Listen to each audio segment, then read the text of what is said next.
France Bleu Bourgogne, Joël Montini, bonjour. Bonjour. Vous êtes peintre, écrivain, chanteur aussi à vos heures. On reparlera de cette aventure dans quelques instants avec vous sur France Bleu Bourgogne, mais vous êtes évidemment aussi et surtout connu pour être portraitiste. Alors nous allons donc évoquer cette année 1988, en tout cas commencer par évoquer cette année 1988 avec vous, en expliquant tout d'abord pour quelles raisons cette année-là est importante pour vous, puisque c'est celle que vous avez choisie. Parce que d'abord, c'était au début de ma carrière, c'était l'année des premières rencontres importantes comme Léo Ferré, Moustaki, Barbara, l'Abbé Pierre, pour lesquelles j'ai travaillé, qui m'ont permis de me faire connaître. Et puis c'est une année qui est chargée de plein de souvenirs en fait. Quels souvenirs alors ? Quel genre de souvenirs ? Des souvenirs, des souvenirs personnels, la première maison que j'ai achetée, et puis les souvenirs de toutes ces rencontres, comme Léo Ferré. Donc j'avais 25 ans. À 25 ans, être parrainé par Léo Ferré, il y avait quelque chose de magique pour moi. Alors comment est-ce qu'elle a eu lieu cette rencontre avec Léo Ferré, puisque vous en parlez ? Léo Ferré, ça s'est fait un peu par hasard. J'avais réalisé son portrait quelques années plus tôt. Une amie me l'a acheté ensuite elle est allée le lui faire dédicacer à l'issue d'un concert en se disant que le tableau aurait une double valeur, la signature du peintre et la signature du chanteur. Elle a été tellement impressionnée par Ferré sur scène, où c'était quelque chose d'assez théâtral, de très sensible, qu'au lieu de lui faire dédicacer le tableau comme prévu, elle le lui a offert. Et Léo, lui, a pensé que très pudiquement, je lui offrais cette toile par l'intermédiaire de cette jeune femme. Et donc, je lui ai demandé mes coordonnées. Par la suite, j'ai reçu une lettre de Léo Ferré et il m'a invité à son concert. Il faisait un concert à Lyon. Ensuite, on a sympathisé et donc il m'a proposé de me parrainer pour mon exposition suivante qui était à Bourg-en-Bresse. C'est souvent de cette façon que vous avez rencontré justement ces stars, parce que votre vie est jalonnée de ces rencontres justement avec des stars. C'est le hasard des rencontres ? Il y a une part de hasard, une part de volonté aussi. Il y a des rencontres que j'ai sollicitées comme Moustaki. J'étais un fan de son œuvre, de sa poésie, de ses textes, de sa musique qui avait bercé mon enfance. La chanson, c'est un peu la mémoire émotionnelle, donc ces chansons faisaient date dans ma vie. Et j'ai eu l'opportunité d'avoir son adresse et j'ai été le voir un jour chez lui, à l'île Saint-Louis, pour lui offrir un tableau. Et ce tableau lui a touché. Il se trouve qu'il était également peintre aussi et qu'il avait une peinture qui était assez proche de la mienne, avec des plages de couleurs assez cloisonnées. Et le soir même, il m'a invité à son spectacle. Oui, non, il m'a invité à son concert au théâtre des Jazets et je me suis retrouvé comme ça au théâtre. Il m'a dédié le concert, donc c'était très émouvant. Ouais. Alors c'est vrai le début d'une amitié. En vous lisant, on ressent justement cette envie, donc cette volonté même d'ailleurs de rencontrer ces stars. Qu'est-ce qu'elles vous apportent de plus ? C'est-à-dire quand j'ai rencontré des artistes, c'était pas dans un but promotionnel. C'est par la suite que j'ai réalisé l'impact médiatique et tout ce que ça a pu m'apporter au niveau de ma carrière, de l'image et de la médiatisation. Mais au départ, c'était vraiment, j'ai rencontré des artistes avec sincérité, comme on a envie d'en savoir plus sur quelqu'un qui crée quelque chose qui nous touche intimement, que ce soit Robert Hossein, Léo Ferré ou d'autres. J'ai été touché par leur œuvre et les rencontrer me permettait d'avoir une autre approche de leur œuvre. Et, comme beaucoup d'entre nous, on a souvent envie de connaître ceux qui nous ont émus par leur travail. Et la création, justement, c'est un point commun en fait qui vous permettait d'entrer en contact avec ces artistes ? Oui, d'abord j'étais jeune, donc la jeunesse est aussi un passeport. Et puis la peinture a été pour moi un passeport qui m'a permis de belles rencontres que je n'aurais peut-être pas pu faire autrement. Alors on verra ensemble justement comment la peinture a commencé pour vous dans quelques instants. À tout de suite, Joël Montini. Année-là, sur France Bleu Bourgogne. Retour sur l'année 1988 en compagnie également de notre invité sur France Bleu Bourgogne, Joël Montini, peintre, écrivain, chanteur aussi, à vos heures perdues, j'allais dire, Joël Montini. On va revenir un petit peu à vos débuts dans la peinture. C'était très tôt, d'ailleurs, à l'âge de 7 ans, avec une rencontre, justement, en fait, un déclic qui aura lieu à cet âge-là. Vous découvrez Van Gogh. Voilà, c'est un geste banal qui a bouleversé ma vie. L'institutrice, un jour, a accroché dans la classe une reproduction d'un tableau de Van Gogh. C'était un tableau qui représentait une roulotte avec des bohémiens. Et j'ai été bouleversé, mais profondément ému par ce tableau, la couleur, la lumière, l'expression de liberté qui s'en dégageait à travers la facture, le thème. Et j'ai quitté la classe, et je suis rentré chez moi, et j'ai commencé à peindre, et je n'ai jamais arrêté.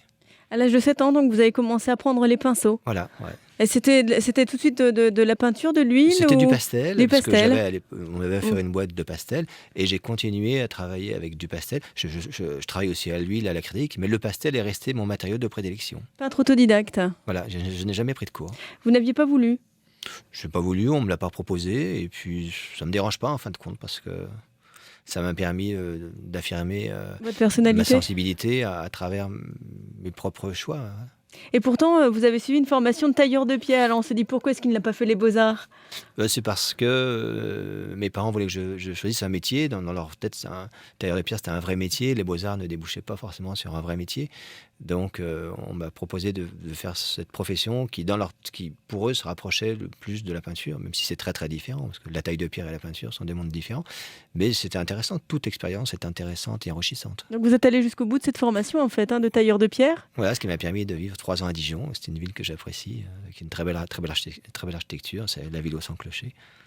Et alors donc malgré tout, vous avez décidé de continuer à devenir peintre. Il y avait vraiment une vocation qui était née alors. Oui, dès l'âge de 7 ans, je me suis dit je serais peintre et rien d'autre. Je n'aime pas une seule seconde imaginer faire autre chose que de me consacrer à la peinture. Et assez vite, vous vous êtes orienté vers le portrait, l'art du portrait. Le portrait, parce que l'humain m'intéresse. La vie est une suite de rencontres et chaque rencontre est la jeunesse de chaque aventure. Et je trouvais qu'à travers un portrait, on a tout un univers, à travers un regard. Il y a le présent, le passé, des fois le futur. Les choses s'inscrivent sur le visage des êtres et c'est toujours émouvant. Alors quelles sont les rencontres qui vous ont marqué alors parmi les gens que vous avez portraitisés? Il y a eu des rencontres comme l'abbé Pierre, qui était une rencontre qui a été importante pour moi. C'est quelqu'un qui m'a permis d'avoir un autre regard sur le monde, sur la précarité, sur l'humain, qui avait une vision globale de la société et qui était à la fois très humain, très sensible et très lucide en même temps.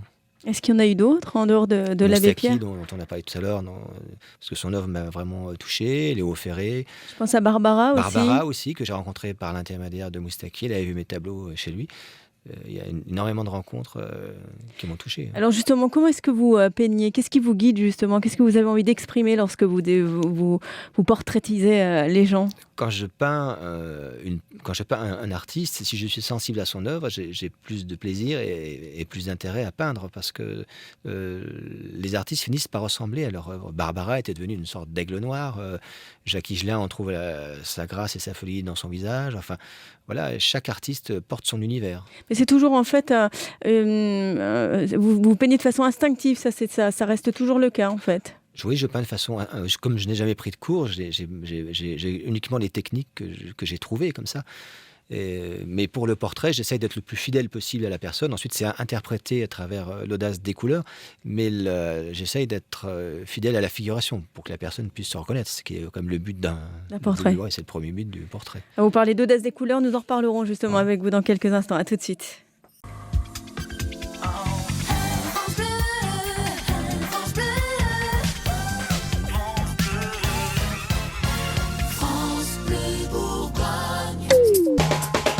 Cette année-là, sur France Bleu Bourgogne, voyagez au cœur des grands événements de Côte d'Or. Avec un retour aujourd'hui sur l'année 1988, une année dont nous parlons en compagnie de notre invité, Joël Montigny, peintre, écrivain, chanteur également. Alors c'est vrai que 1988, vous le disiez, c'est l'année où votre carrière prend de l'essor, tout simplement. On expliquait que vous étiez autodidacte. La peinture, vous avez commencé très tôt, dès l'âge de 7 ans, après avoir vu un tableau de Vincent Van Gogh.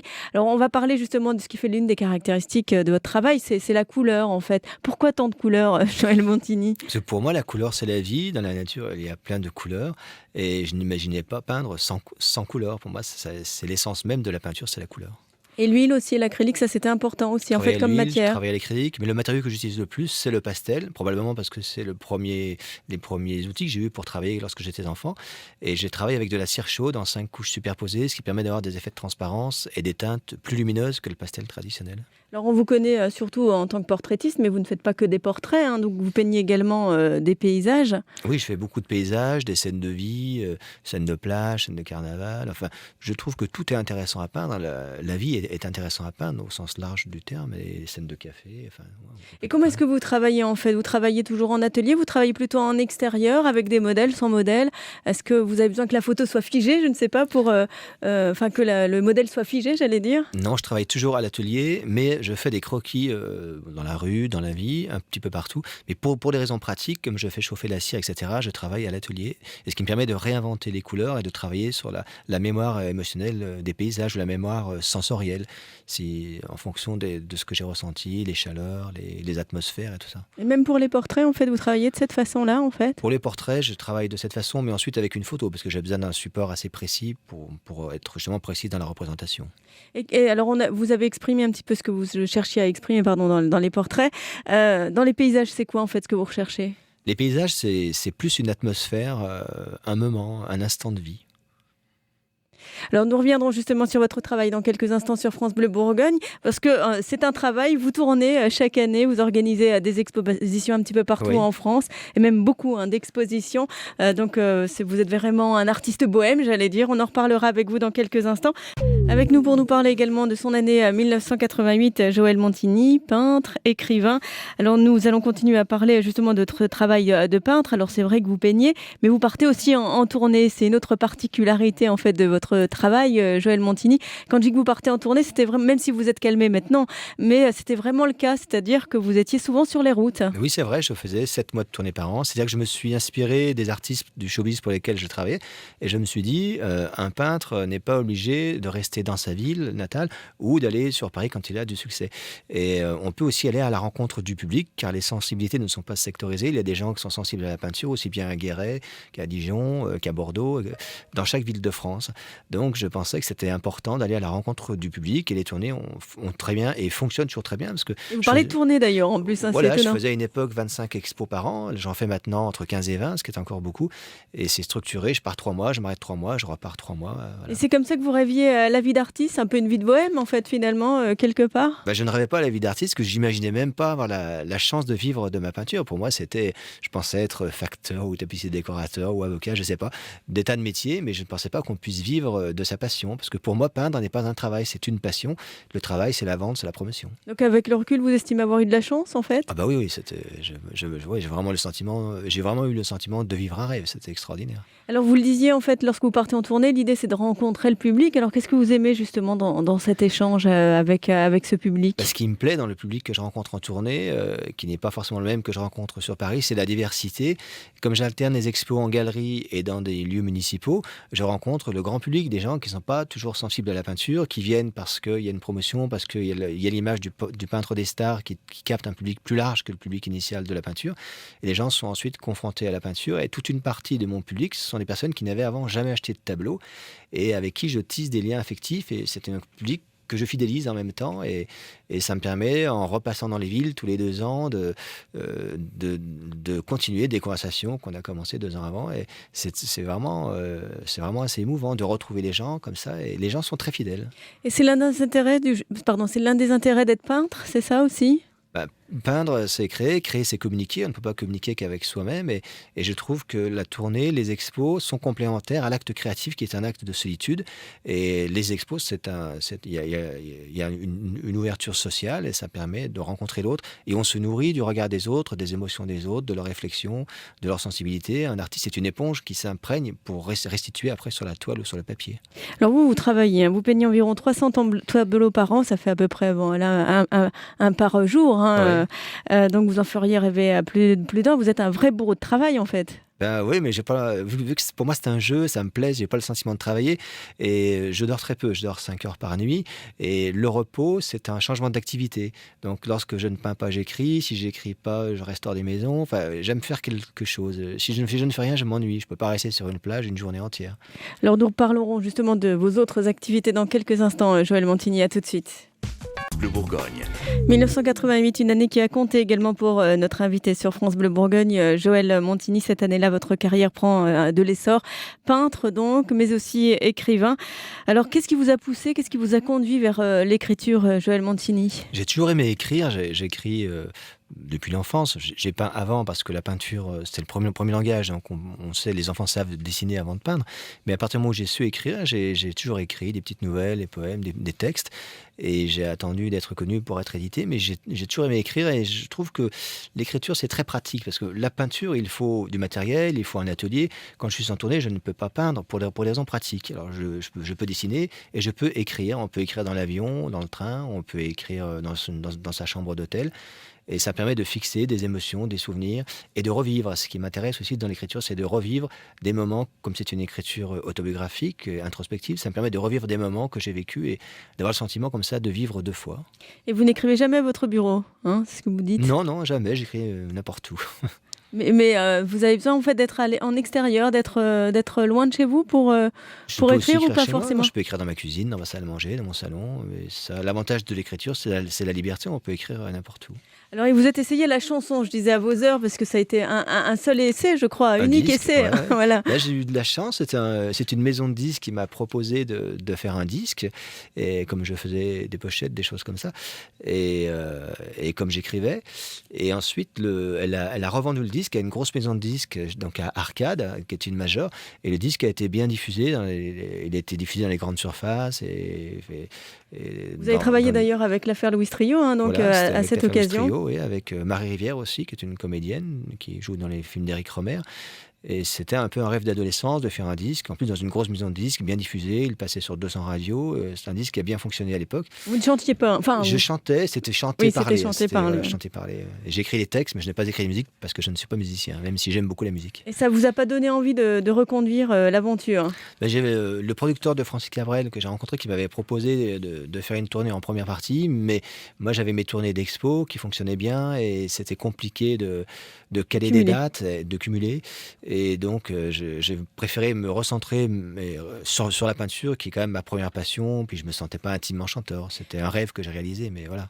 Et vous aimez les essais, puisque vous avez même signé une ligne de vêtements. Alors c'est vrai que ça paraît incongru comme ça lorsque l'on découvre votre biographie. Ce sont les opportunités de rencontre. J'ai un de mes clients qui m'achetait des grandes toiles, qui était fabricant de vêtements, qui avait plusieurs lignes. Et donc il m'a proposé de signer une ligne de vêtements et de faire les étiquettes, de participer un petit peu au design, même si je ne suis pas styliste. Et j'ai trouvé que c'était une expérience amusante. Un peu comme le disque, ce sont des expériences collectives, et le peintre travaille seul à l'atelier, ça me permettait de me frotter à d'autres sensibilités. Alors vous parliez justement de solitude, d'isolement. Vous aimez l'isolement en dehors de vos tournées, c'est-à-dire que souvent en fait vous investissez des lieux en pleine campagne, donc en Auvergne, en Bresse. C'est vrai que vous aimez les endroits où vous êtes seul en fait. J'aime la solitude choisie. J'ai le privilège avec ma profession d'avoir une solitude choisie. Je pense que la solitude imposée, c'est quelque chose de très douloureux et de terrible. Moi j'ai une solitude choisie. Je choisis des plages de solitude. J'aime vivre à la campagne, mais pas trop loin des villes. J'ai vécu en Auvergne, ça m'a pas suffisamment plu pour y rester. Et là, je vis en Saône-et-Loire, à une poignée de kilomètres de Chalon-sur-Saône, donc j'ai quand même accès aux autoroutes. Je peux aller à Paris en 1h15. J'aime pas être isolé des grandes villes, mais je n'aimerais pas vivre en ville. J'aime vivre à la campagne pour avoir une grande maison, un grand terrain, et pour être seul, pour travailler, ou du moins avoir un espace préservé. Pourquoi avoir choisi la Bourgogne ? J'aime beaucoup, je trouve que c'est une région qui est assez gaie, qui est dynamique. C'est une région vivante, et il y a une poésie, il y a à la fois la douceur de vivre et puis une certaine dynamique, parce que c'est une région qui comporte des grandes villes, contrairement au Puy-de-Dôme où il y a moins de grandes villes. Donc c'est... Et qu'est-ce que vous faites lorsque vous n'écrivez pas, lorsque vous ne peignez pas, lorsque vous n'êtes pas sur les routes aussi ? J'ai la passion des maisons, donc j'achète des maisons que je rénove et ça me prend beaucoup de temps et une partie de mes économies. Oui, quelle idée en fait d'acheter des maisons comme ça, on se dit que se passe-t-il ? Déjà, c'est un placement et ça me permettra d'avoir une retraite décente, que quand on est artiste, on est en profession libérale comme un pharmacien, donc on n'a pratiquement pas de retraite. Et puis c'est aussi par passion, parce que j'aime les maisons, j'aime la décoration. Si je n'avais pas été peintre, j'aurais aimé peut-être être aussi architecte. Enfin, voilà, tout ce qui touche à l'aménagement, ça me plaît. Et une maison, c'est un peu comme un tableau, c'est un aménagement de l'espace avec une gestion de l'équilibre, des formes et des couleurs. Avec des maisons qui ont des histoires ou pas forcément ? J'aime les vieilles maisons, ouais, c'est vrai que j'aime bien les maisons du 19e, avec des éléments, des cheminées, du carrelage fleuri, et puis mêler des éléments contemporains aux éléments classiques. Alors donc vous êtes installé en Bourgogne, en Saône-et-Loire, là, depuis quelques années maintenant. Quels sont les projets maintenant de Joël Mantini ? Là, j'ai racheté une maison. Ah oui, je me disais j'ai racheté un immeuble à à Charolles récemment, pour faire une galerie que j'ouvrirai de temps en temps, donc un petit immeuble du 19e qui est au centre-ville. Donc je suis en train de travailler sur ce bâtiment. Parce que vous aviez une galerie à la Clette, Voilà, oui. Et que vous avez décidé de faire, mais vous aviez envie de changer de lieu. C'est parce qu'on sent aussi cette envie de... J'ai dit oui, et puis j'ai racheté autre chose pas très loin, et voilà. On a quand même on sent cette envie de mouvement quand même, cette envie d'aller toujours voir ailleurs quand même chez vous. Oui, je trouve que la vie c'est le mouvement, donc j'ai toujours des tas de projets. Eh bien, je vais vous les laisser donc vivre ces projets. Joël Mantini, merci d'être venu les partager avec nous. À bientôt, au revoir. Merci, au revoir, à bientôt.